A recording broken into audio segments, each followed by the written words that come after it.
Greetings, ladies and gentlemen. It's Friday, and on Friday we think about what really matters on the What It Takes radio network.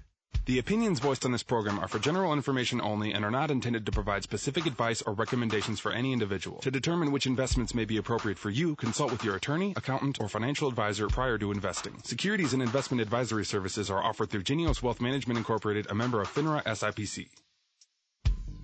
What exactly was Ronald Reagan's economic legacy? We're going to talk about that today on What Really Matters. We start now.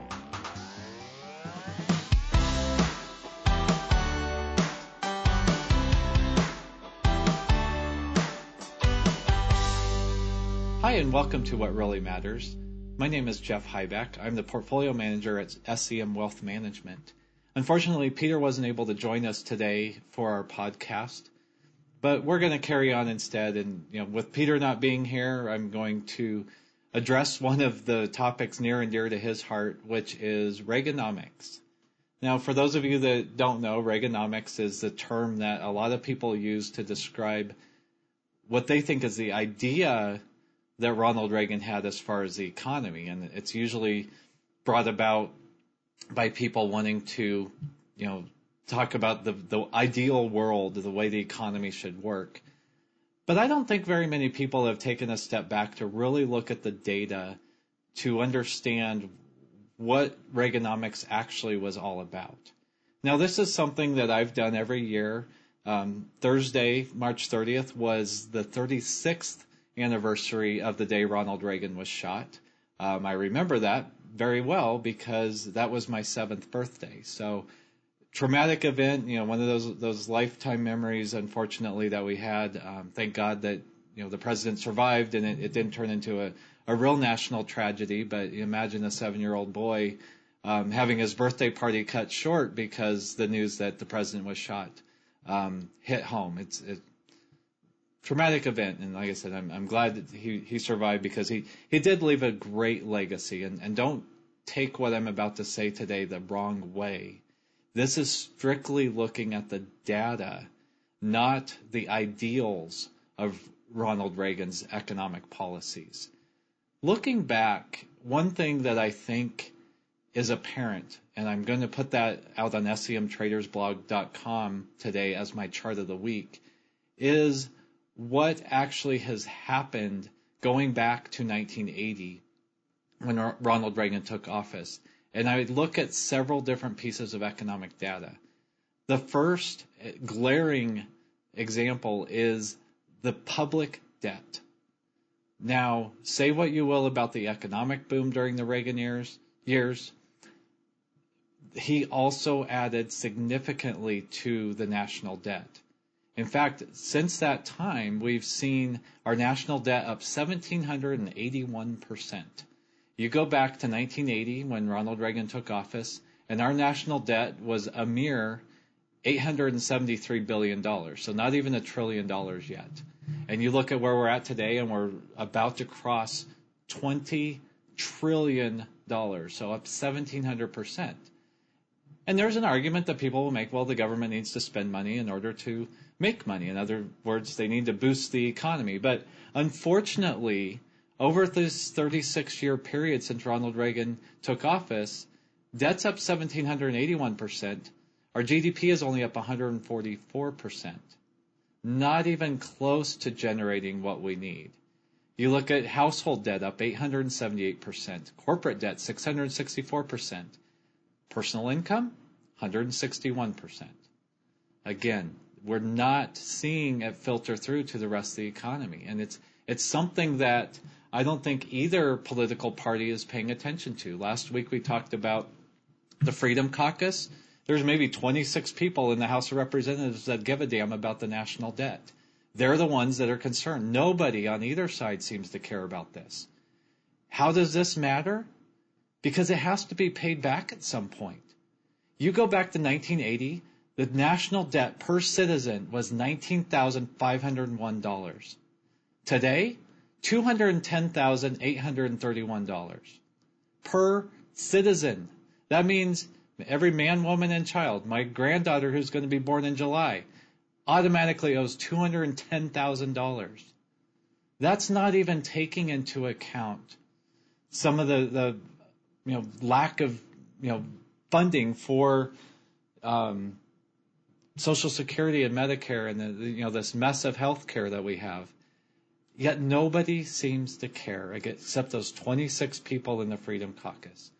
Now, some people will say, oh, well, let's blame Barack Obama. Now, granted, he did boost the debt a lot, but let's go back to just the Reagan years, the 1980s. The debt per citizen back when Ronald Reagan took office again was $19,501. By the time 1990 hit, it was up to $52,697. By the time we hit 2000, $91,000. By the time Barack Obama took office, it was already $165,000 per citizen. This is not a Republican versus Democrat thing. We've seen Republicans boost the national debt. We've seen Democrats boost the national debt. It's really hard to tell the difference. So that's what really matters today. On this anniversary of the shooting of Ronald Reagan, he was a great president. Don't get me wrong. He did a lot of great things.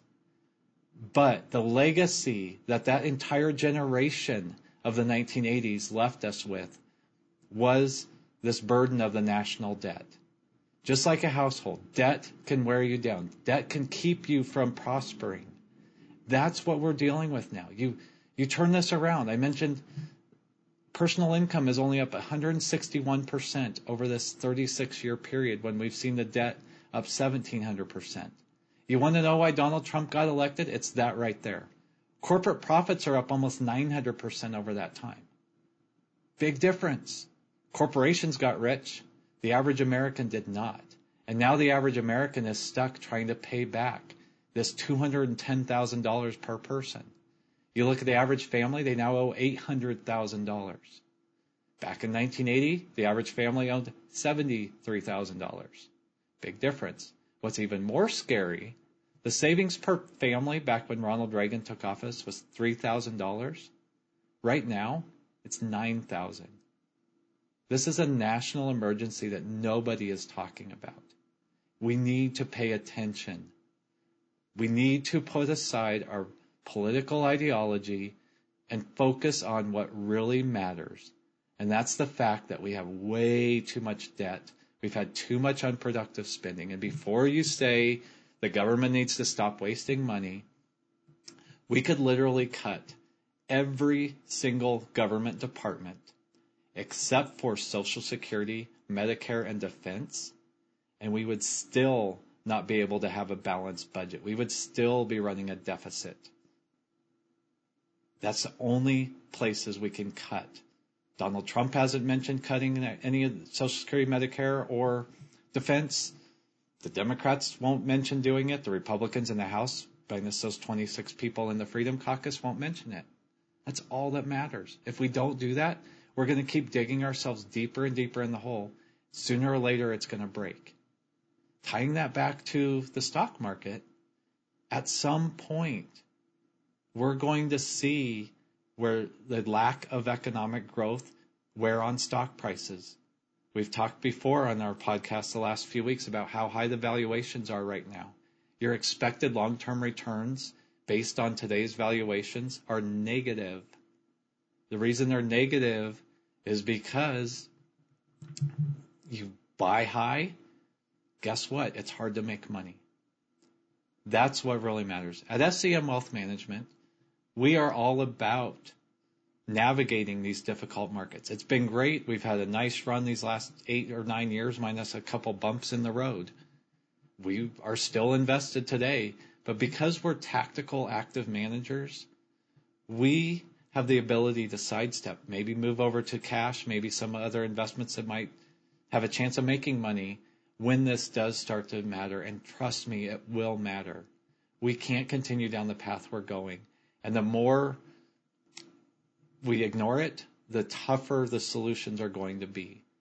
Are we going to double the tax on payroll? That's really the only way you can balance Social Security.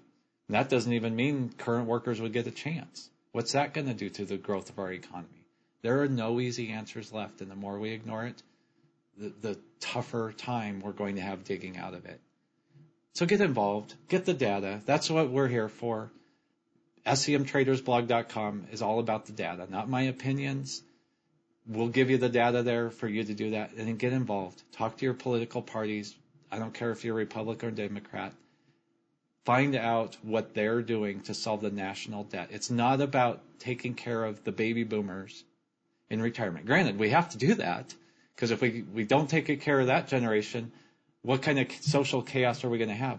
But we also got to take care of the Gen Xers, the millennials, and those that are still being born right now. Future generations have to have a chance to prosper, and until we take care of that, it's not going to matter what's happening in the S&P 500, because sooner or later it's all going to break.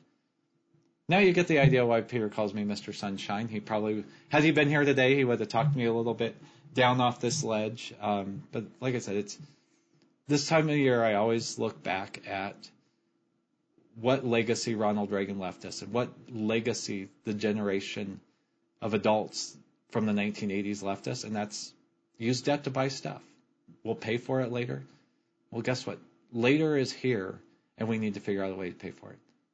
So if you're out there and you're in the Twin Cities and you're tuning in and you want to know what to do about your investments, whether you're taken care of, whether Social Security is going to be enough for you, or how you can make money no matter what happens, I'd encourage you to check out the 401k Latte Company at 401klatte.com. If you're an investment advisor or just somebody out there who's curious about what's happening in the market, go to my website. It's SEMTradersBlog.com. And no matter what you do, I'd encourage you to invest in a conversation. You've been listening to What Really Matters with Peter McClellan, a chartered financial consultant with the 401k Latte Company in Lakeville, Minnesota. For a no-cost consultation or second opinion of financial issues, call us at 952-882-0400. That's 952-882-0400. Or visit us online at 401klatte.com. That's 401klatte.com. We want to remind you to invest in a conversation.